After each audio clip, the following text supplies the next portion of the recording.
Sosok pria keplak sopir bus Transjakarta yang viral di media sosial ternyata adalah Kaffi Maheza. Kini Kaffi Maheza atau Kaffi Mahendra telah ditetapkan menjadi tersangka oleh kepolisian. Bahkan, Kaffi Maheza kini harus mendekam untuk sementara waktu di penjara Polres Metro Jakarta Selatan mulai Sabtu 27 Agustus 2022 malam. Kapolres Metro Jakarta Selatan, Kombes Pol Yandri Ihsan mengatakan, Kaffi ditahan selama 20 hari ke depan untuk proses penyidikan. Diketahui, dalam video yang beredar, Kaffi Maheza terlibat adu mulut dan emosi saat berebut lajur jalan dengan sopir Transjakarta, hingga akhirnya melayangkan pukulan ke wajah sang sopir.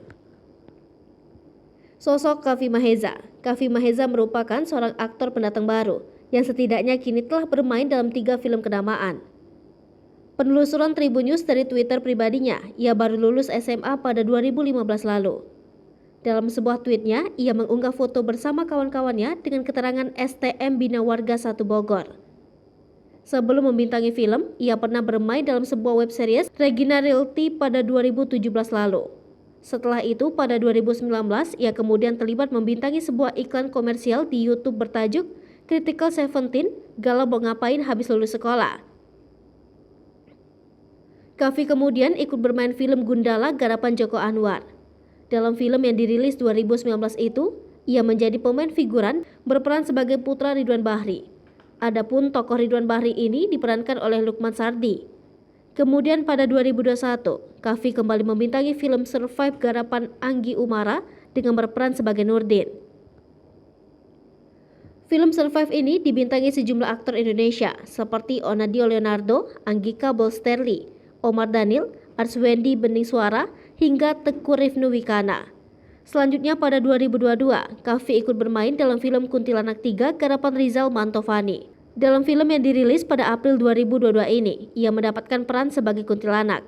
Selain film layar lebar, Kaffi juga pernah membintangi sebuah sinetron yang tayang di MNC TV yakni Mahar 30 Juz.